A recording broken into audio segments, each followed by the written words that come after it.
नमस्कार दोस्तों, स्वागत है एक नए वीडियो में। और दोस्तों, आज हम राज्यसभा के बारे में कुछ इम्पोर्टेंट पॉइंट डिस्कस करेंगे। और दोस्तों, अगर ये वीडियो अच्छा लगे तो दोस्तों ये लाइक करना, शेयर करना और सब्सक्राइब करना। ठीक है दोस्तों, तो चलो देखते हैं राज्यसभा के बारे में। इससे पहले हम लोग लोकसभा के स्पीकर और डिप्टी स्पीकर के बारे में और लोकसभा की शक्तियाँ मतलब पावर क्या क्या हैं उनके बारे में हम लोग देख चुके हैं। तो चलो देखो, राज्यसभा भारतीय संसद का द्वितीय सदन ही है, उच्च सदन है। ठीक है, या तो इसको द्वितीय सदन या इसको उच्च सदन कहा जाता है। ठीक है, इसमें राज्यों के सदस्य होते हैं जो राज्य एवं संघ राज्य क्षेत्रों का प्रतिनिधित्व करते हैं। ठीक है, लोकसभा में तुलना में इसकी शक्तियाँ कम है, फिर भी इसका एक अपना महत्वपूर्ण महत्व और उपयोगिता है। तो देखो, राज्यसभा क्या है? राज्यसभा उच्च सदन के लोगों की सभा है। ठीक है, जैसे मान लो इसको काउंसिल ऑफ स्टेट भी कहा जाता है। तो काउंसिल ऑफ स्टेट्स का मतलब होता है, काउंसिल मतलब होता है एक तरह से सभा, और स्टेट का मतलब हो गया राज्य। तो राज्य की सभा ही राज्यसभा कहलाती है। ठीक है, अब देखो, राज्यसभा का सदस्य बनने के लिए किसी भी सदस्य को ज़रूरी नहीं है कि वो उसी राज्य का सदस्य हो या उसी राज्य का डोमिसाइल हो। ठीक है, ये बात आप ध्यान रखिएगा। मैं देखो आपको एक एग्जांपल के थ्रू समझाता हूँ। जैसे S Jaishankar is the foreign minister of the country right now, and he is the member of Rajya Sabha from the Gujarat state.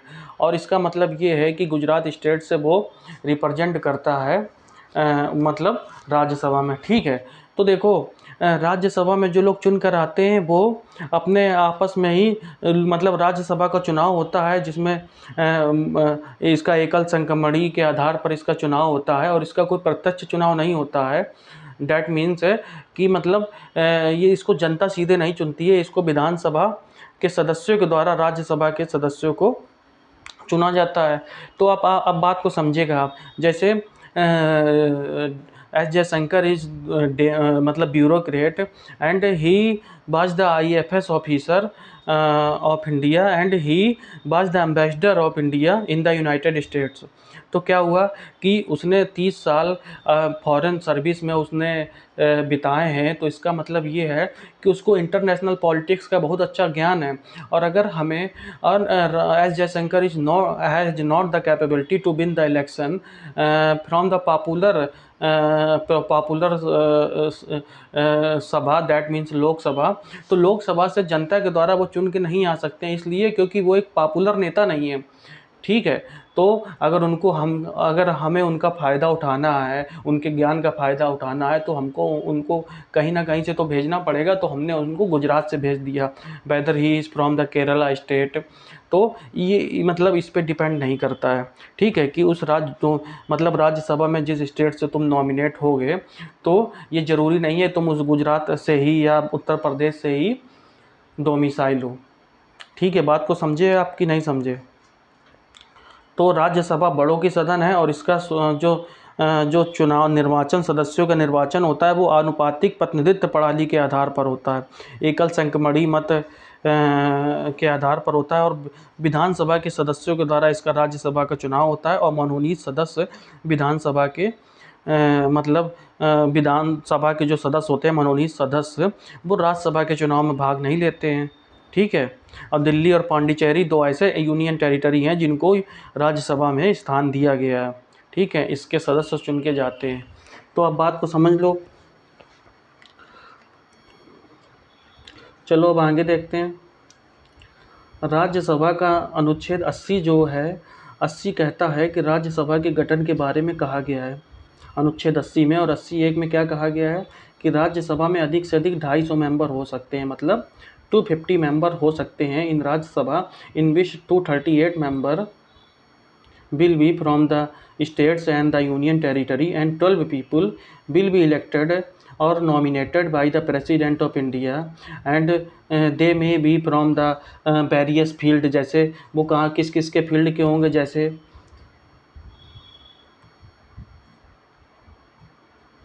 कला के होंगे, साहित्य के होंगे, विज्ञान के होंगे। ठीक है, art, literature, science, social service. ठीक है, इनके क्षेत्र में विशेष ज्ञान और अनुभव रखने वालों को मतलब भेजा जाता है। तो वर्तमान में राज्यसभा में कितने मेंबर हैं? 245 मेंबर हैं, ठीक है, 245 मेंबर हैं। तो देख लो 245 मेंबर में 12 मेंबर हो गए आर्ट कल्चर लिटरेचर से, ठीक है। तो 12 में कितने, 12 हटा दो अगर इनसे, तो कितने बचे? 233। तो 233 मेंबर में 229 मेंबर राज्यों से और 4 सदस्य दिल्ली व पांडिचेरी से होते हैं, ठीक है। तो ये चीज़ आप समझ गए हैं। अंडमान निकोबार द्वीप समूह, दमन दीव, लक्षद्वीप, चंडीगढ़, नगर दादर एंड नगर हवेली को राज्यसभा का प्रतिनिधित्व प्राप्त नहीं है। चलो अब आगे देखते हैं। सभा के जो सदस्यों के निर्वाचन है वो आनुपातिक प्रतिनिधित्व प्रणाली के आधार पर, ये बहुत ही मैजिकल वर्ड है, इसको याद रख लीजिएगा, किसी दिन मैं आपको समझाऊंगा इसको। तो आनुपातिक प्रतिनिधित्व प्रणाली के आधार पर एकल संक्रमणी मत प्रणाली के द्वारा होता है और विधानसभा के मनोनीत सदस्य राज्यसभा के सदस्यों के चुनाव में भाग नहीं लेते हैं। तो ये भी मैंने आपको बता दिया है, ठीक है। पहली बार, अब ये देखो, पहली बार राज्यसभा का गठन कब किया गया था? 1952 में गठन किया गया था। अब मैंने ये पॉइंट भी आपको समझा दिया है कि राज्यसभा का उम्मीदवार के लिए किसी भी सदस्य का निवासी होना आवश्यक नहीं है। वहाँ का जिस राज्यसभा का चुनाव लड़ना चाहता है, गुप्त मतदान के स्थान पर खुले मतदान की व्यवस्था को अपनाया गया है। तो ये चीज़ आप समझ लीजिएगा। अब देखो, राज्यसभा में राज्यों का प्रतिनिधित्व समानता के आधार पर नहीं वरन जनसंख्या के आधार पर किया गया है। मतलब जिस राज्य की जनसंख्या ज़्यादा होगी उसमें राज्यसभा के मेंबर ज़्यादा होंगे, जिसमें कम होगी उसमें कम होंगे। जैसे यूपी की जनसंख्या 20 करोड़ से ऊपर है, यहाँ 31 राज्यसभा के मेंबर हैं, ठीक है। आंध्र प्रदेश की जनसंख्या के आधार पर 11 है। उसी हिसाब से जो छोटे स्टेट्स हैं, जैसे जो पहाड़ी स्टेट्स हैं, तो उनमें देखो ज़्यादातर में एक एक हैं। जैसे मिजोरम में एक है, ठीक है, मेघालय में एक है मेंबर, सिक्किम में एक है, ठीक है। तो ये सब जनसंख्या के बेसिस पे ही राज्यसभा के मेंबर होते हैं। अब देखो इसमें एक बहुत इंपॉर्टेंट क्वेश्चन बनता है, तो ये चीज़ याद रखिएगा कि इसमें सीधे नंबर पूछ लेगा आपसे एग्ज़ाम में कि बताइए असम राज्य में राज्यसभा के मेंबर कितने हैं। तो जैसे 7 मेंबर हैं राज्यसभा में के असम में, तो पूछ लेगा, तो ये नंबर कुछ के आप याद कर लीजिएगा। जैसे यूपी में 31 हैं, आंध्र प्रदेश में मैंने आपको बताया 11 हैं, बिहार में मैंने बताया आपको 16 हैं,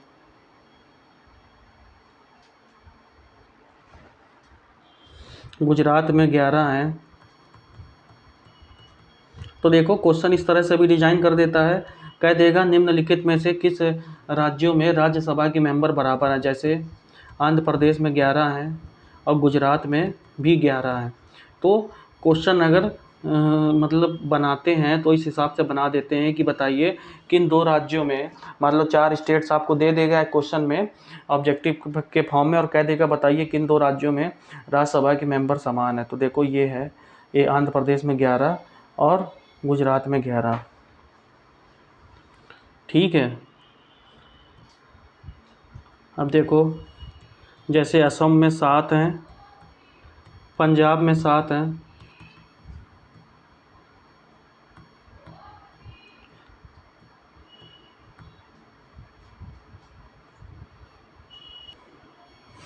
तो देखिए जैसे दिल्ली में राज्यसभा के मेंबर 3 हैं, हिमाचल प्रदेश में 3 हैं और उत्तराखंड यूके में भी 3 हैं। तो क्वेश्चन अगर डिफ़िकल्ट बनाना होगा तो इस तरह से बनाएगा, बताइए find out in beach states the member of the राज्य सभा is equal and they will give you some states in the option, and after that they will give the option in first maybe Delhi, Andhra Pradesh और असम। इस तरह से question बना देगा, ठीक है। तो आपको जो इक्वल स्टेट्स है वो भी याद रखने हैं। जैसे हरियाणा में 5, ठीक है, और छत्तीसगढ़ में 5। इन दोनों स्टेट्स में 5-5 मेंबर हैं। तो आप बात याद कर लीजिएगा कि हरियाणा में, छत्तीसगढ़ में 5-5 हैं, असम में 7 हैं, पंजाब में 7 हैं, आंध्र प्रदेश में 11 हैं, गुजरात में 11 हैं, और मध्य प्रदेश में भी 11 हैं। सॉरी, 7 नहीं, 11 हैं। तो ये सब जनसंख्या के आधार पर डिसाइड किया गया है। जिस राज्य की जनसंख्या कम, उस राज्य में मेंबर ज़्यादा, और जिस राज्य की जनसंख्या ज़्यादा, उस राज्य के मेंबर ज़्यादा। सबसे ज़्यादा यूपी में है, तो यूपी के 31 हैं। ये तो लेखपाल के पेपर के पॉइंट ऑफ व्यू से भी बहुत इंपॉर्टेंट है, आ सकता है, ठीक है। तो राज्य और यूनियन टेरिटरी से 233 और 12 राष्ट्रपति के द्वारा, तो 245 हो गया। तो अब देखो, शुरुआत में मान लो यूपी की जनसंख्या मान लो 20 करोड़ है, तो शुरुआत में 50 लाख की जनसंख्या पे इन्होंने क्या किया, 50 लाख की जनसंख्या में मान लो शुरुआत की 50 लाख की जनसंख्या ले ली, इसमें इन्होंने राज्यसभा के 5 मेंबर दे दिए। उसके बाद 50 लाख की जनसंख्या के बाद हर 20 लाख में एक मेंबर होगा। मतलब पहले 10 लाख की आबादी पे एक मेंबर, 50 लाख जैसे ही पूरे हो गए उत्तर प्रदेश की जनसंख्या के या किसी भी स्टेट्स के, तो 20 लाख की आबादी पर एक मेंबर हो गया। तो ये चीज़ें भी आपको याद रखनी है।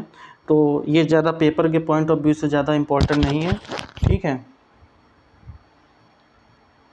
चलो अगला देखते हैं। राज्यसभा के लिए 30 साल की आयु होना आवश्यक है। जैसे लोकसभा के लिए 25 साल की आयु है लोकसभा, ठीक है, तो राज्यसभा के लिए 30 साल की एज है। सॉरी, ये जो गलत है, बंद नहीं है, ये भंग है।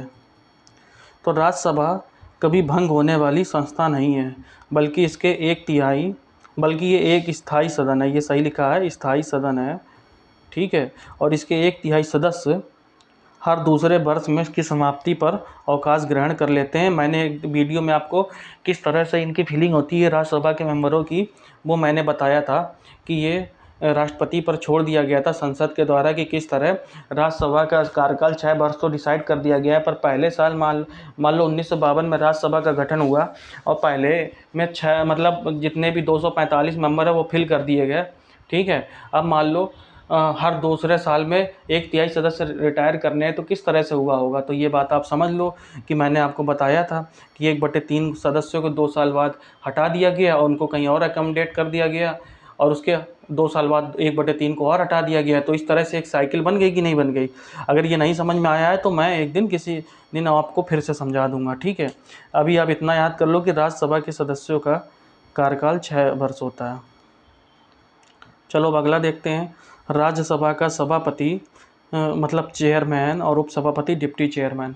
एक आर्टिकल याद रखिएगा, 89 आर्टिकल कहता है कि भारत का उपराष्ट्रपति राज्यसभा का पदेन सभापति होगा। मतलब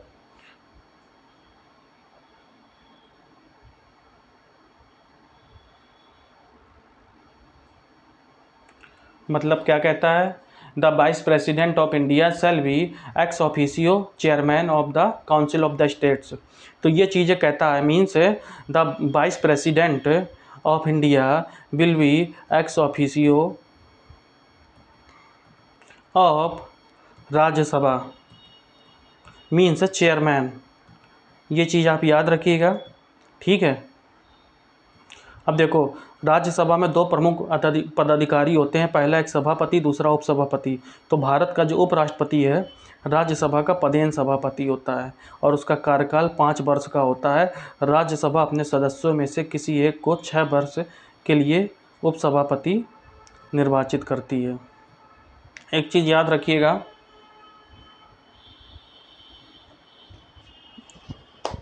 रखिएगा, बहुत इंपॉर्टेंट पॉइंट मैं आपको बताने जा रहा हूँ। राज्यसभा के जो सभापति होता है उसको तभी पद से हटाया जा सकता है जब उसे राष्ट्रपति के पद से हटा दिया जाए। मतलब अगर उपराष्ट्रपति भारत का है और उसको भारत के उपराष्ट्रपति के पद से ही हटा दिया जाता है तो वो भारत की राज्यसभा का सभापति नहीं रहता है, ठीक है।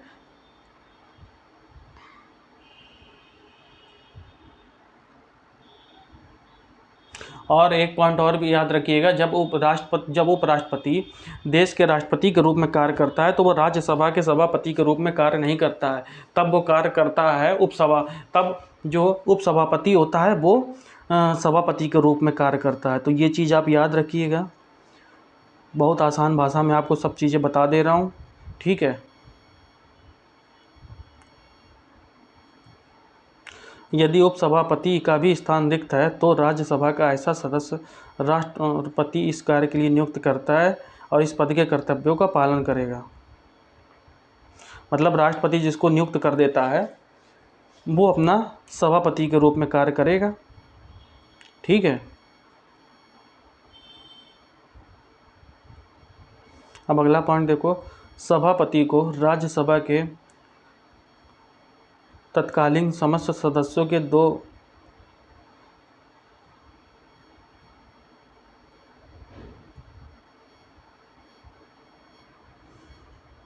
देखो ये दो बहुमत नहीं है, ये केवल बहुमत है।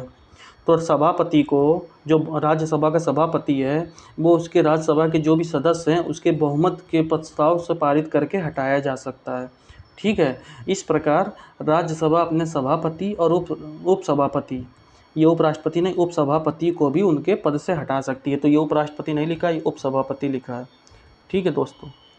ये थोड़ा गलत टाइप हो गया है। अब देखो अनुच्छेद 92 क्या कहता है, ये इम्पोर्टेंट आर्टिकल है। ये कहता है, जैसे लोकसभा के अध्यक्ष की तरीके ही एक आर्टिकल है सिंपल सा, कि जब सभापति को हटाने का संकल्प सदन में विचाराधीन है तब वह उस बैठक की अध्यक्षता नहीं करेगा। तो ये सभापति या उपसभापति लिखा है। तो जैसे अनुच्छेद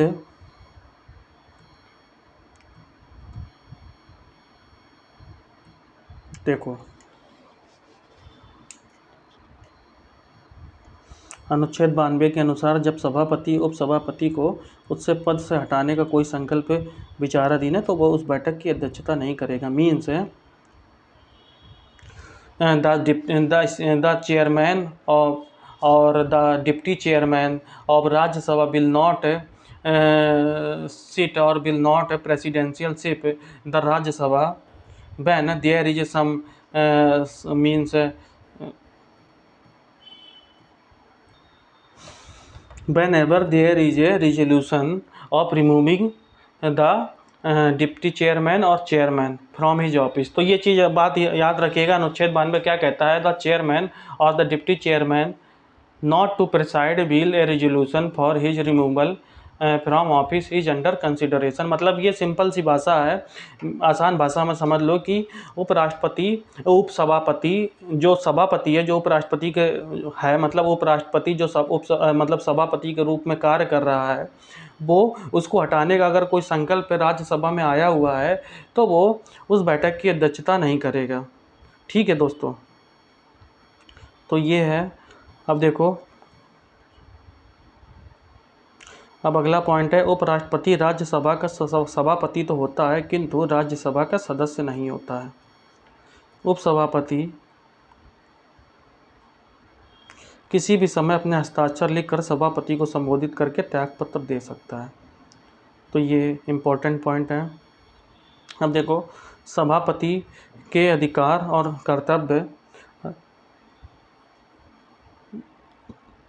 राज्यसभा के सभापति के कर्तव्य एवं अधिकार लोकसभा के अध्यक्ष की तरह ही है। केवल धन विधेयक के संबंध में राज्यसभा के सभापति को निर्णय लेने का अधिकार नहीं है। तो धन विधेयक में मैंने बताया है कि धन विधेयक में जो मनी बिल होता है उसमें लोकसभा के अध्यक्ष का पास पावर होता है, उसमें राज्यसभा का कोई भी सभापति इसके ऊपर इसको पावर नहीं दिया गया है। दूसरा पॉइंट क्या है, दूसरा पॉइंट ये है कि सभापति दोनों सदनों की संयुक्त बैठक नहीं कर सकता है, ठीक है। तो ये सब चीज़ें हैं दोस्तों राज्यसभा के बारे में। अब कल हम लोग राज्यसभा के पावर एवं फंक्शंस के बारे में जानेंगे और संसद चैप्टर में हम आगे की तरफ और इसमें बढ़ेंगे। ठीक है, ये बहुत बड़ा चैप्टर है, ये कंप्लीट हो जाएगा तो समझ लीजिए कि पॉलिटी लगभग आधी से ज़्यादा हो जाएगी। अब इसके बाद हम लोग सुप्रीम कोर्ट दोस्तों पढ़ेंगे और फिर हम लोग राज्यों पे जाएंगे, राज्यपाल, चीफ मिनिस्टर, ठीक है, विधानमंडल जिसमें विधानसभा और विधान परिषद दोनों आती हैं।